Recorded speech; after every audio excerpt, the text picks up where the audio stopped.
Has anybody told you how good you look? Because you look pretty good. What's going on, world? Welcome back to my channel. It's your girl Emmy here. If you're new here, welcome to my bedroom. And in this video, we're going to be talking about Pluto, the Pluto transit in Aquarius. Now, before I go any further, you know what I'm about to ask and you know what to do. Please subscribe to my channel. Please like this video. It really does help me out a lot. I am growing slowly but surely, consistently, and I'm very grateful. And I'd be very grateful if you show me a little love. At least drop a heart. Drop a heart. Let me know. Let's just get into it. You know me in intros, we don't really get along. So Pluto.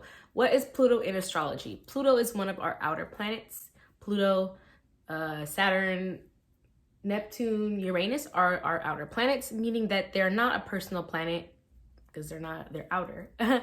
Meaning that it plays less of an impact on your personality if you're looking at it in your birth chart. So that means that it's more of a generational planet because it takes slower to change out of a sign. Pluto can stay in the same sign from 11 years to about 30. It really just depends, making Pluto take about 250 years to go in a complete orbit. Like, you know how like your birthday is based off the sun, right? My birthday is July 9th. Okay, hey, it's coming up. When the sun returns to July 9th, it's, one full year, where the moon goes through the whole 12 zodiacs in 1 month. Where Pluto, it takes 250 years to make it all the way around. If its shortest length is 11 years, that's a whole generation, right? Generations tend to be like 11 years, right? 12 years, something like that. Everybody of millennial, Gen Z, baby boomers, they all probably have the same Pluto, or they have the one that comes right after. Meaning that there is a certain like attitude that comes with the same generation, right? And we see this. We see how different generations do have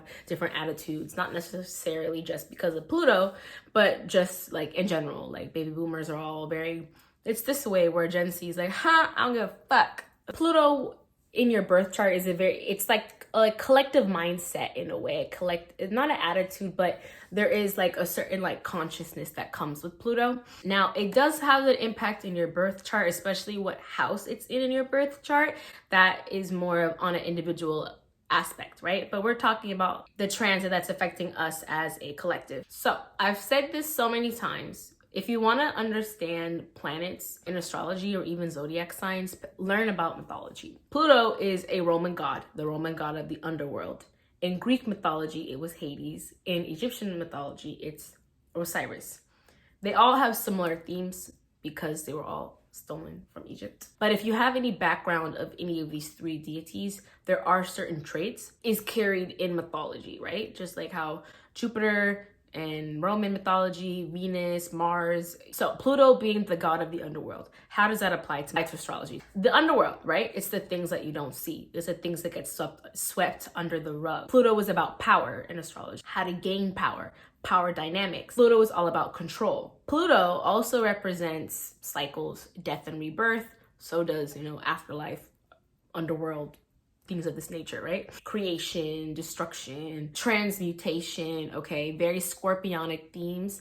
I think in old astrology or like modern, there was a point in time, or maybe now, that Scorpio is ruled by Pluto. I see the traits. I also see the traits with Mars. So Pluto in Roman mythology, he also was somebody that represented owning a lot of wealth, because he was seen as somebody who owned the minerals that are underneath the ground, because he was the underworld. Being wealthy kind of equates to having power sometimes. Those are just like some basic background. Pluto rules Scorpio, and you can see the themes with the transmutation, with the death and rebirth, with understanding things are cycles, understanding things can be karmic. Scorpio loves power and control. Hey Scorpio. If you're a Scorpio, I do love you. I'm a Cancer, so there's love. In astrology, Pluto is the planet of mystery, of secrets, power and control. It represents cycles, transformation, and transmutation. Like I said, Pluto takes about 250 years to go through all 12 signs, where like the sun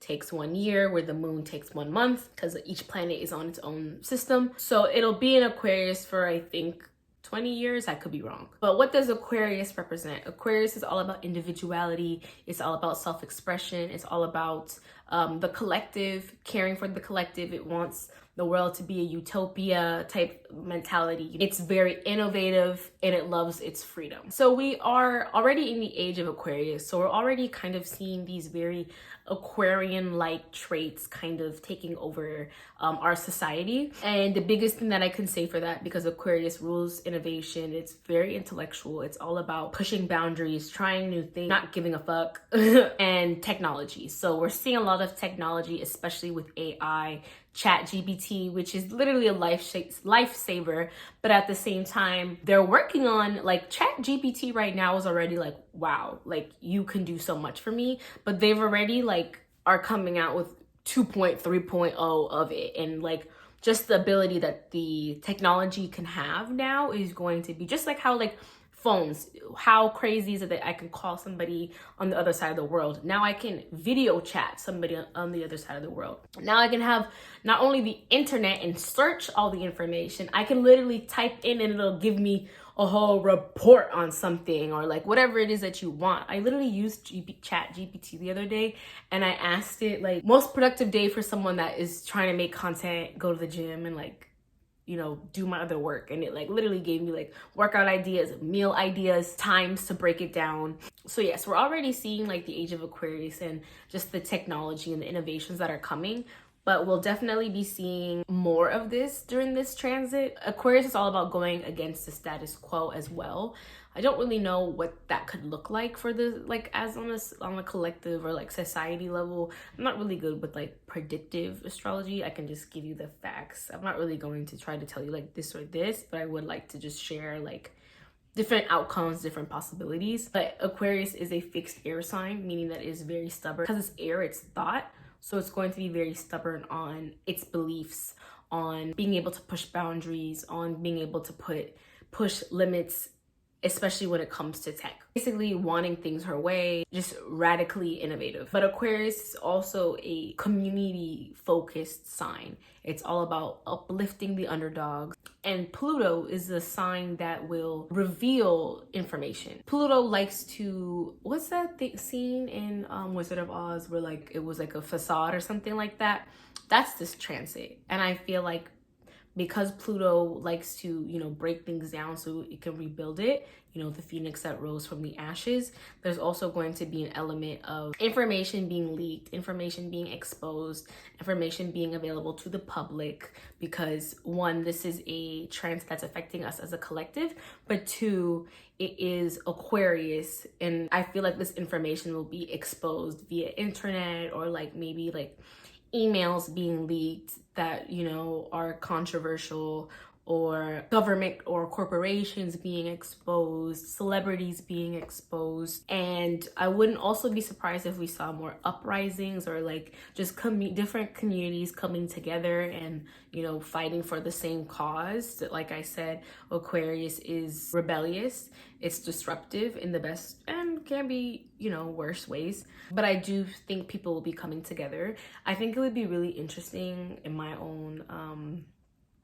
hypothetical. I think it would be really interesting. I don't know how far-fetched this would be, but like trade economy, or, you know, civilians like trading skills versus money. So like if I can, I don't know, make you a pie to repair my computer versus actually paying you cash to repair my computer, things like that, like just like a trade economy. I think that would really fuck the economy up if that was really like the direction we went in. I think something like that would be very radical. Or like community gardens, people really just like growing their own food in their apartments, finding ways. I know there's a lot of things on TikTok that I've been seeing of ways where you can like grow food vertically versus horizontally, so you can grow more things, taking up lesser space, which is like very innovative. But also like political or social, I don't want to say, maybe uprising was an extreme word to use, just like people coming together. Like remember in 2020 when there was a lot of things around Black Lives Matter, and normally Black Lives Matter fights, because it's not new, tends to be focused around just Black folks advocating for it, where during that time we saw white folks and Asian folks and, you know, other communities coming together fighting for the same cause, because we're understanding now as a society, or maybe, I don't know, just basically like, you know, what hurts you hurts me, right? And we're seeing this more and more now where it's like people are coming together for other causes. So I think that would be interesting to see more of this happening. But I don't know, me personally, I would love to see capitalism fall, but I don't think that's really gonna happen based off just this transit and in the next 20 years. But who knows? But I say all this just because we're seeing society kind of crumble, especially because of capitalism, because it's like nobody is really making enough, and there's just a huge gap now of people who are thriving and people who are really struggling to survive. And I feel like the issues around healthcare, with the issues around getting time off and maternity leave, shitty minimum wage, inflation, the housing, the housing is ridiculous now, exploitation of Mother Earth, the food prices going up, jobs, just exploiting you. Society is really fucked, and Aquarius is really just a type of placement to just say, fuck it. Let me find a new way, a new approach that's more authentic to me. Let me just if this is not working, why am I pushing it? Is really that mentality. So I don't know what that could look like. I'm just sharing, a few interesting ideas. Yeah, Aquarius is just not a sign that's gonna put up with that. And like I said, Pluto is a sign that, I don't want to say destruction, but Pluto breaks shit down. Pluto is cycles need to come to an end. And I really feel like big cycles are going to, these big structural things, because we're moving into a new world. And I don't really know what that means. I know that means definitely heavy technology, but at the same time, it's going to be a whole new system, how society functions, especially with its government. And you're seeing that now. We're seeing enough is enough. This is not practical. Either people are going to continue to leave the country, or people are going to quit the workforce and find ways to become entrepreneurs or make money online or make money for themselves, which we're seeing already. We're seeing a lot of content creators and online businesses and just finding ways to make money for yourself. Pluto is a planet that is about shedding, releasing old perspectives, releasing what no longer serves us, the intention of making us better. And that is what makes this transit so impactful. Aquarius is so visionary, and it doesn't have value or interest or care for structure and for traditions. It sees things as rules should be broken. And being that Pluto is trying to regenerate us, there's just a very powerful energy here with them meeting that can really impact us even on a global scale. And like I said, space travel, right? Because technology, metaverse, which we're already seeing, virtual reality, AI, like I said. Also, Aquarius is for the people. So who knows, maybe we'll see governments and new peace treaties that, maybe we'll see new alliances. Maybe we'll see governments or religions change some things in their practices. Maybe we could see churches lose influence over people, because people are realizing that people may be waking up from it as well. We could see churches even lose its influence over people, maybe because of these informations that could be leaked, or maybe even just the way of Aquarius is very individualistic, and maybe people will find other ways to connect with divine or whatever they believe in. So those are a few things for the collective. I know it wasn't really vague, but just giving you an ideas of the themes and what that could look like. Like I said, I'm not a predictive astrologer, okay? I understand things and I like to piece them together, but I also enjoy oh, what about this and what about that and what about that? That's just the Gemini in me. Pluto on a personal level, since it's an outer planet, it's wanting you to take a look at your place in the world and how you're showing up. It's natural for us to think of what is the best thing for you and me. I'm thinking about the best thing for me and you're thinking about the best thing for you, but how can we show up for each other? How can we show up for society? How can we show up for nature, right? How can we show up for these causes, these things that are happening in our world? What are causes that you care about, that are passionate, that you would fight for and, share to educate people on? There's also a shadow work aspect of Pluto. Maybe it's time to sit with those areas of yourself that are not pretty, those areas of yourself that may have brought you shame, guilt, disappointment, trauma healing, things like that, inner child healing, those aspects of yourself that you may have kept secret, right? Maybe it's time to sit with that and make peace with those sides of yourself. Aquarius wants you to take a look at your intentions, okay? Especially behind your actions. Like I said, are we only serving ourselves? Are we only acting on our own best interest? Do we really feel like we are a part of society, like that we're contributing to society? Do you have an internalized view that you may be better than others or inferior to others? Do you listen to other people? Are you a know-it-all? Do you think you know what's best for everybody? Maybe even where are you holding yourself back? Are you holding other people back? Basically, all these things on a personal level will be based off of what sign you have Pluto in your chart, if there's anything aspecting it, where you have Aquarius in your chart, and that will give you insight on what this transit is trying to tell you. But I want you to, when you look at this in your chart, think about how you play a part in society, how you could support, you know, your part, your role, the parts of you that you may have hidden. Okay, take a look at that. What have you stopped doing that has brought you joy in the past? What are you still holding on to? What are you still holding on to that may need to be released? How can you transmute this energy, this negative energy, right? Let's say you're somebody who experienced domestic abuse. You hear so many stories of women who may have experienced this in the past,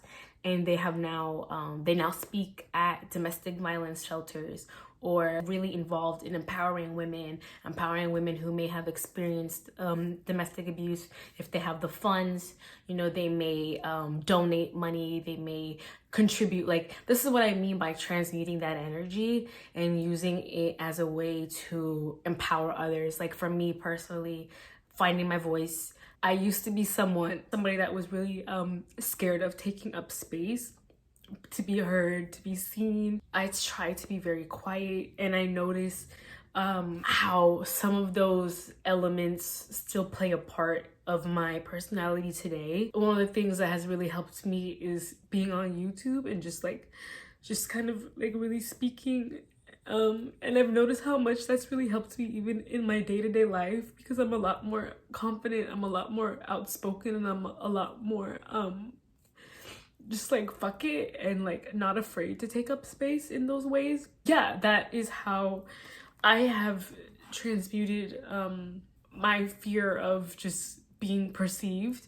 And I have you guys to thank, because I wouldn't have continued in doing that if it wasn't for, you know, I'm talking to a wall, I'm talking to myself, and sometimes I feel like no one's really listening. And then when I see these comments that either challenge me or are, you know, affirming me, it really does mean a lot, and it encourages me to continue, because sometimes I'm like, no one's really listening. And I think that's also just like my own like issue, or like my own like I said, my voice. So I'm thinking like my voice doesn't even really matter anyway. So seeing that makes me continue, and it's really has helped me be a better person and just be a lot more confident overall. So yes, thank you for listening, and thank you for engaging. I think I'm gonna end this video now, because I think that's all that I have on this topic, and I hope this was helpful.